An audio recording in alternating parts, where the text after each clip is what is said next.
Yeah, we have like barn dances, line dances, and I can't think of the word, but they dance from a pole and they have bells on their feet. Yes. What's that called again?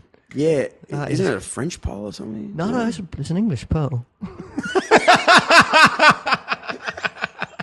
Bloody Are you sure? Hey, Fred, get your hands off our poles, right? There's a bit of water between us. Chestnuts roasting on an open fire. Jack Frost. Yeah, welcome back to the podcast. Thanks for tuning in. This is Drew Crack from the Gold Coast Drew Crack Podcast. Today's guest is brought to you by Koala Karma, the chill out drink. And damn, they chill me out, you know what I'm saying? Be serious, come on, mate.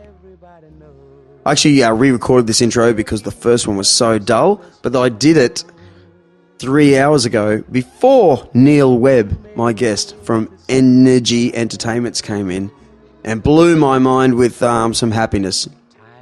So thanks, Neal. It was a really cool podcast, and we just flowed. It's a good thing, good conversation. A lot of stuff in it. You know what I'm saying? Anyway, Drew, stop that. Koala Karma, thanks again. You've got a new, what do you call it? A new ingredient coming out, a new product. I love the ladies that make this, and I'm stoked they give me a drink. But hey, don't ramble on too much because Neal Webb's on the show today. Fire dancer, fire knife dancer. He puts on the greatest show you've ever seen with fire. He's from Devon in the UK. He's probably just stopping through here, but he's been here for a couple of years. Anyway, are you there? Neal Webb, fire! Oh, Neal Webb, how are you, mate? I'm very good, mate. How are you? Great. Good to be back. Really good you're back. And you know what I saw? I saw your show.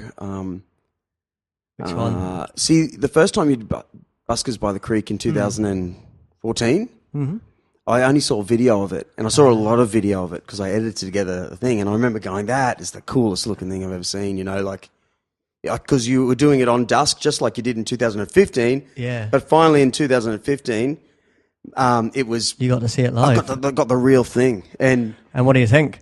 Oh, man, when at the big crescendo... Because we've had this conversation sitting in this chair in February or something, right? The big ending where you and... What's the other guy's name? Pete, the drummer. Pete, the drummer. Yeah. You start spinning these fireballs that are just spraying the crowd, but it was like the ultimate... It's the ultimate finale, isn't it? It's just like nothing chaos. like it, mate. Huge 6 meter spark of Catherine wheels going everywhere. It's just a good ending to the show. Like, you want something with a huge wow factor, something to go make everybody go, what the hell is that?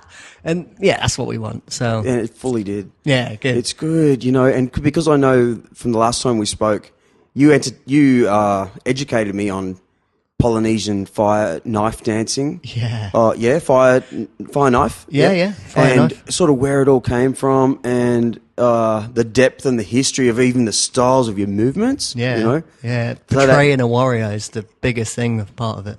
It was heavy. It was just so good to watch. Oh, mate. I don't know if we've spoke since, but we've actually made a documentary now. Yeah, Hearts of Fire. Heart of Fire, yeah. Heart of Fire. Yeah, we flew the production team out to Hawaii. We trained with the Polynesian warriors. I look like a skinny little 5-year-old white boy next to all these like ginormous, huge warriors. Just men. Just men. Real men. Yeah. Like, hi. No, they are, but like, and you ridiculous. And it's like me, hello. So I'll ask you something later about that. Can I learn some fire knife? Just like you look, yeah. But they're so humble. Right. We were so welcomed by all of them, and they taught us so much, and they taught me so much on a personal level as well. Yeah. Because I've trained Kung Fu for the past 12 years of my life. Yeah. I always like training. I love fire performance, and I love combining the two. But what they portrayed to me is like being a warrior and being that strong, being connected to the fire, and being the strongest person you can be while dancing. Right. Really cool. So I took a lot from it. Really yeah, did. like this is your moment. Yeah. Because I always find it's the only time really that I can get fully lost in something. Yep. I get it sometimes playing a guitar when I'm on my own, but when I dance with fire, I'm just in that moment, like complete equilibrium with everything around me. I'm just... Well, honestly, I got it when you were doing it. Cool. You know, like something about every shape. Well, put it this way: there are feminine shapes you can make with your body, and then there are masculine shapes. Yeah. And it was very just like, you know, everything had its like, this is fierce. This is yeah, cool. You know, it's the yin and yang, isn't it? Yeah. I guess it comes from kung fu, having that right, that yang, and then straight to the yin, and then back to the yang, like the strong and the gentle. I don't think I've seen anything like your show. Cool, thank you. Man. Dead set. Honestly, you're in the industry, but I couldn't tell you the last time I saw anything near as spectacular. Oh, thanks, bro. Well, I'm not even pulling your chain. It's I could tell. I could ask anyone around me now. When was the last time you saw 30 feet of fire? A bloke spinning, just balls of. It's actually. I mean, there's loads of video and stuff online. I'm sure that anyone listening to this would watch to. You know, Energy Entertainments is the company and the website. Yeah, come check them out. But it's crazy, mate. Yeah, with this Heart of Fire documentary as well, we made it our mission to use those steel wool in the most random situations. So, like Elijah is an amazing videographer. That's the video, right? Yep. And he said to me it's probably the best shot that he's ever captured. It was a random location in Hawaii, in an island called Kauai, just north of Oahu. And we flew over there for a few days just to get nature shots. We're driving out and we found this bird sanctuary. On just completely random. The sun was setting.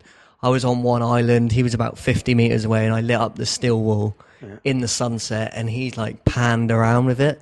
And we've seen the shot a few times, and we were just like, wow. So, yeah, in the documentary, it's going to be like, what the hell is that?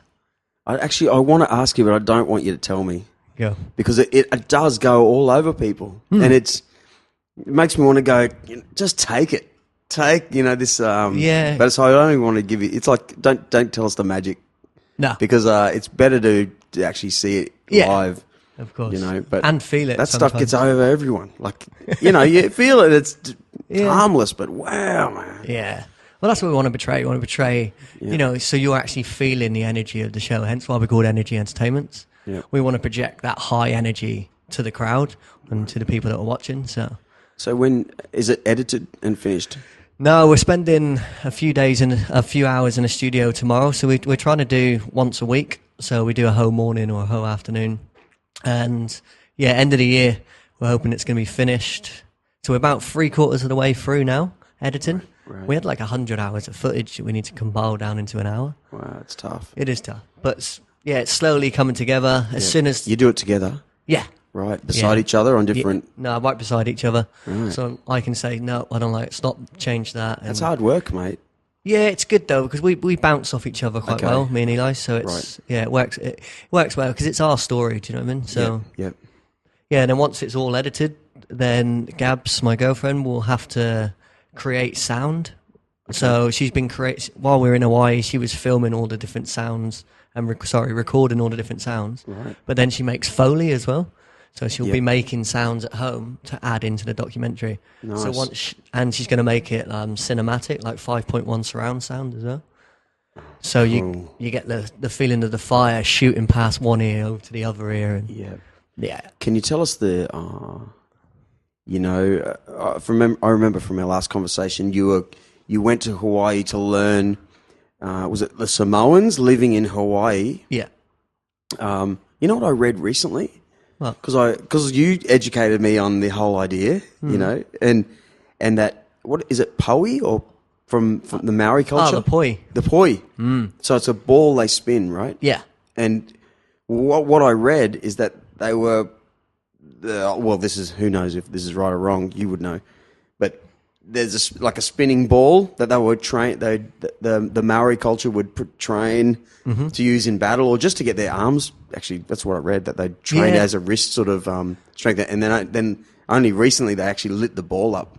Yeah, is that right? Yeah, there's lots of different like where it came from in the Maori tradition. Like women used to use it to hypnotize children and entertain children, but they used to strengthen their wrists as well for all the sewing, for all the costumes and like traditional gear that they used to wear. But then obviously the men used to use it for battle and to fight as well. They're tough men, mate. Oh mate, I got my ass kicked in Hawaii. Yeah. So we went to the Polynesian Cultural Centre where they have all the Polynesian cultures in one area.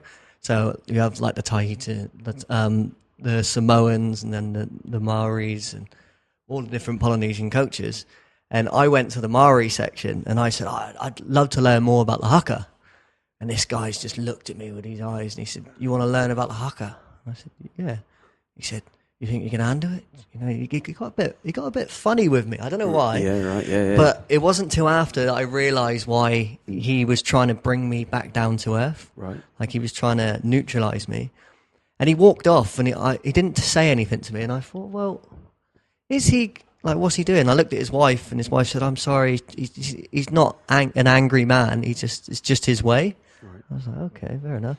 And then he walks out the door with a taihei, like the big Maori sticks, throws me one of them, got one in his hand, and then says, come on then.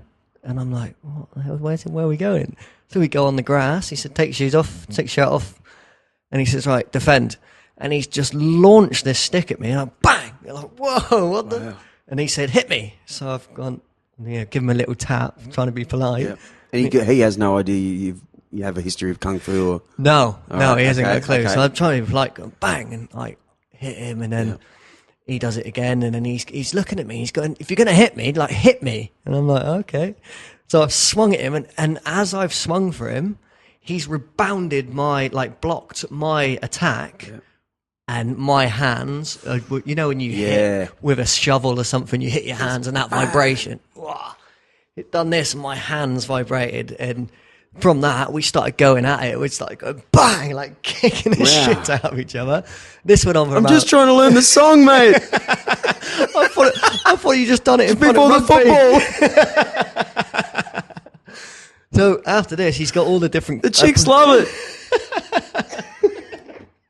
It shits you up, though. I couldn't imagine playing rugby against all those Maoris after doing the haka. Oh, yeah. Because it's just this internal spirit that... and it's like thousands of years. You know that you're dealing with, you know, that guy's father, that guy's grandfather before taught them this, and you can't mess it up. What do we got? We've got nothing. Aboriginals? Oh, yeah, but... They did a haka. Yeah, but how did we lose that? Like, how did me growing up in Brisbane not know anything about... We probably spoke about this. Yeah. How did I got... No one knew even the local dialect, like... the Aboriginal dialect. Yeah. Even hello, thank you, goodbye, nothing. Such a shame, isn't it? It was just killed. The oldest civilization known to man. Yeah. You know, it should be shared everywhere. It should be... Disgusting, mate. It is. But I think it's, you know, with this generation and more younger generations, it's slowly... They're showing more respect and they're learning more about it, and I think it's really cool. You know what I brought home today? You know Pippies? Pippies. Well, this is what I actually wanted to ask you before. Do you know if you go into the beach, dig your feet around it it has to be in the surf, you'll find those shells that have that are often opened. They're like a couple of inches big, and you know, well, that's a pippy. It's like a mussel. Yeah. And they're great fun, but that was like a staple Aboriginal food. They're often filled with sand. You have to boil them or sort of get this sand out. So it's a real pain. It's really tough to eat. But nice. But it was a staple. It's like the easiest thing, but no one knows about them. No, didn't have a clue. Barely a single person knows that this particular thing is and it's right under your feet. It's like 20 centimeters under everyone's feet when you're standing in the flags. It's crazy. You can find like 5 or 6 the size of oysters. Yeah, I've seen them there. But didn't think any of it. Exactly. Well, another thing, how did we not? So I got the feeling in the future something's going to kick our ass, and we'll have to learn. And go, geez, where's our Aboriginal mates? Yeah. There are none, we know, you know. Yeah, I'm making it my goal, like soon. I want to go out, walk about with an Aboriginal family or tribe or any just one person, and just learn their craft. Yeah. If we're living in this country, they've got the best knowledge Yeah. about the land that we all live on, Yeah. like, and how to respect it in